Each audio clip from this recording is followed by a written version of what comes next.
Assalamualaikum warahmatullahi wabarakatuh. Hai, ketemu lagi. Hari ini kita akan belajar IPA, tema 4, subtema 2 dan 3, kelas 5 SD. Nah, materi yang akan kita pelajari adalah penyakit pada organ peredaran darah manusia dan cara merawat organ peredaran darah. Sudah siap ya? Simak video ini dengan baik. Oke, yang pertama kita pelajari adalah penyebab penyakit pada peredaran darah. Apa saja ya sebab-sebab penyakit pada peredaran darah?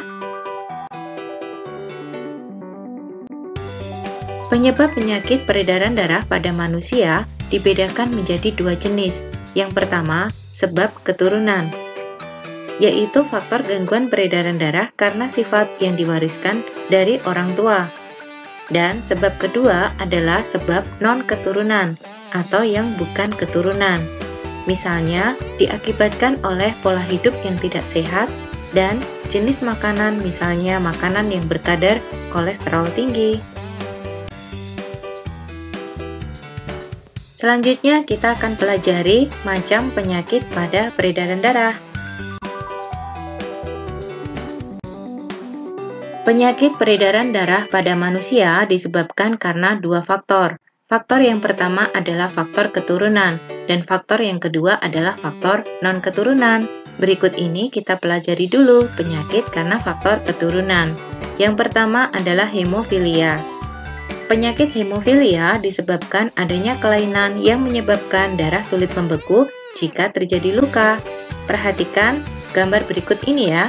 Gambar menunjukkan pembuluh darah yang terluka pada pengidap penyakit hemofilia dan pada orang yang normal dan sehat.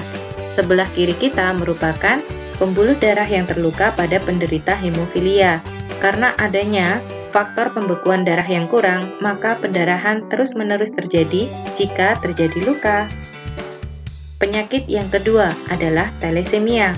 Pada penyakit ini, bentuk sel darah merah penderita tidak beraturan. Hal ini menyebabkan daya ikat sel darah merah terhadap oksigen dan karbon dioksida menjadi berkurang.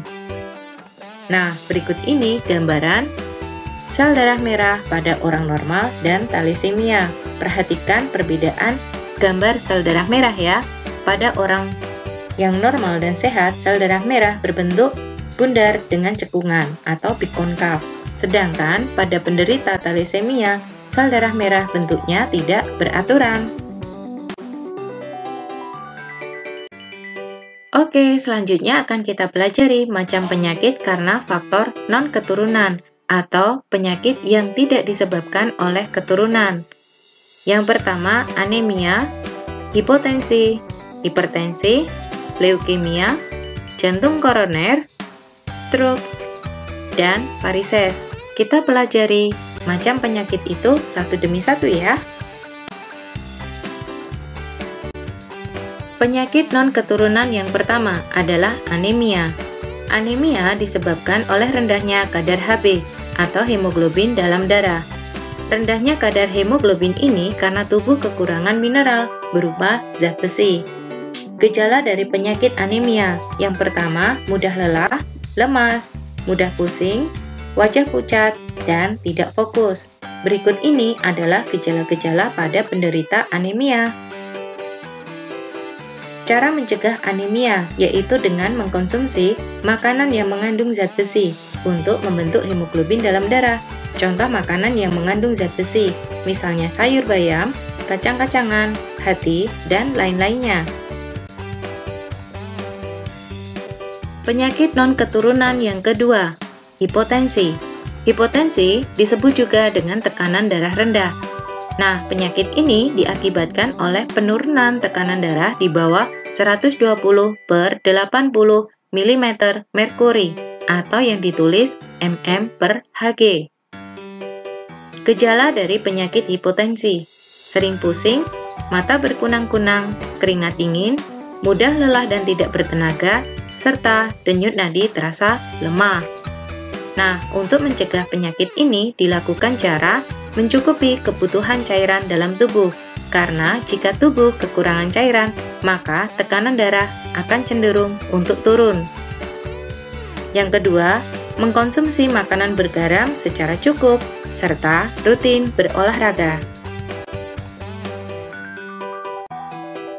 Selanjutnya, penyakit non-keturunan yang ketiga, hipertensi.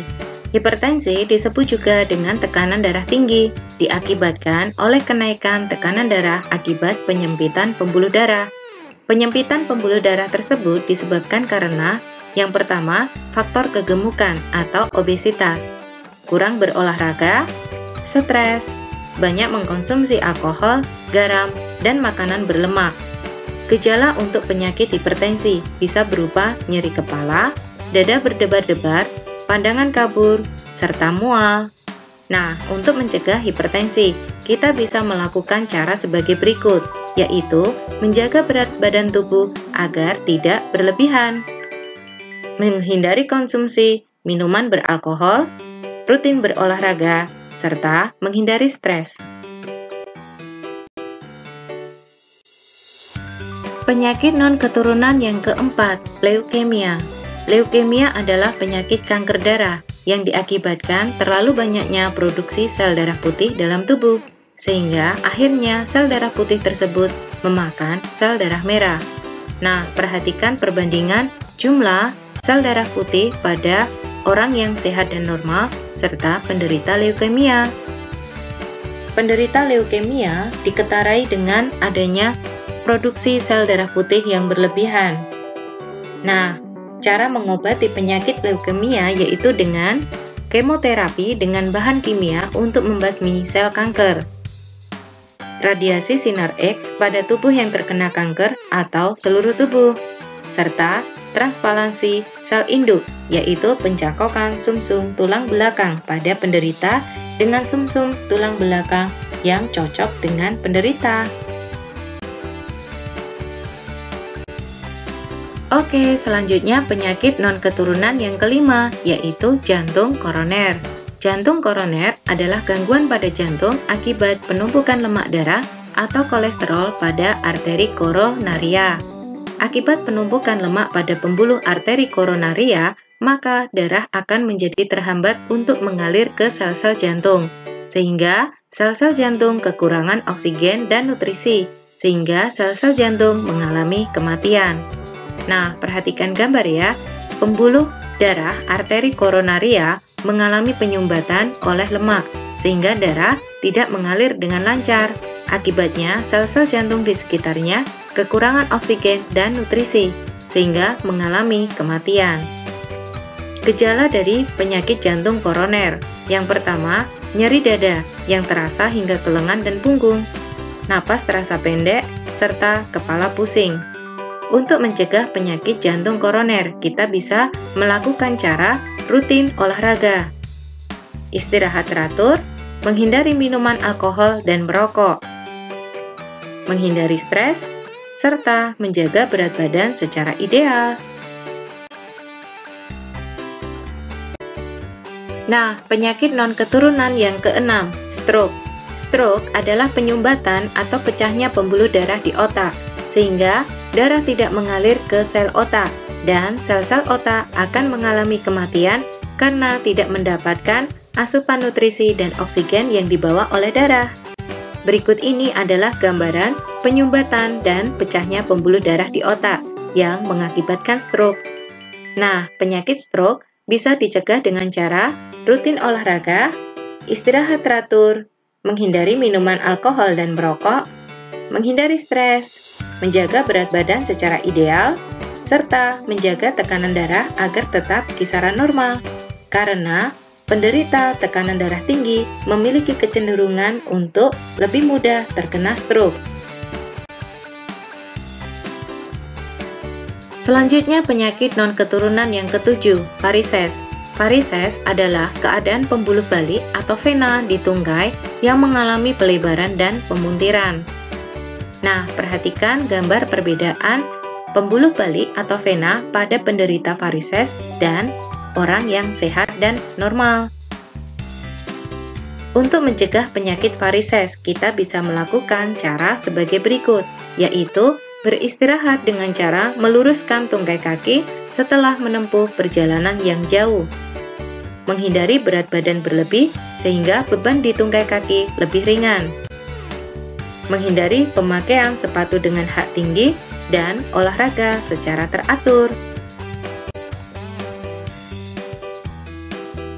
Oke, yang ketiga, kita akan belajar faktor-faktor yang mempengaruhi kesehatan kita. Ada 4 faktor yang mempengaruhi kesehatan kita. Yang pertama adalah faktor perilaku. Perilaku hidup yang mengedepankan kesehatan akan meningkatkan kualitas kesehatan kita. Yang kedua, faktor lingkungan. Lingkungan yang bersih dan sehat akan menunjang kesehatan kita. Yang ketiga, faktor layanan kesehatan. Layanan dan fasilitas kesehatan yang memadai dan bermutu tinggi akan mempercepat derajat kesehatan masyarakat. Dan yang keempat, faktor keturunan. Semakin besar risiko keturunan atau pewarisan sifat penyakit, maka semakin sulit meningkatkan derajat kesehatan kita. Dan materi keempat yang kita pelajari adalah cara merawat kesehatan organ peredaran darah. Berikut ini adalah cara-cara merawat kesehatan organ peredaran darah kita. Yang pertama, melakukan kegiatan olahraga secara teratur. Kedua, tidur yang cukup. Ketiga, pola makan yang sehat, seimbang dan bergizi. Keempat, menghindari kebiasaan merokok dan minuman beralkohol, serta menghindari stres dengan cara melakukan kegiatan refreshing secara berkala. Oke, kita sudah selesai belajar. Terima kasih sudah menyimak video ini dengan baik. Sampai jumpa. Wassalamualaikum warahmatullahi wabarakatuh.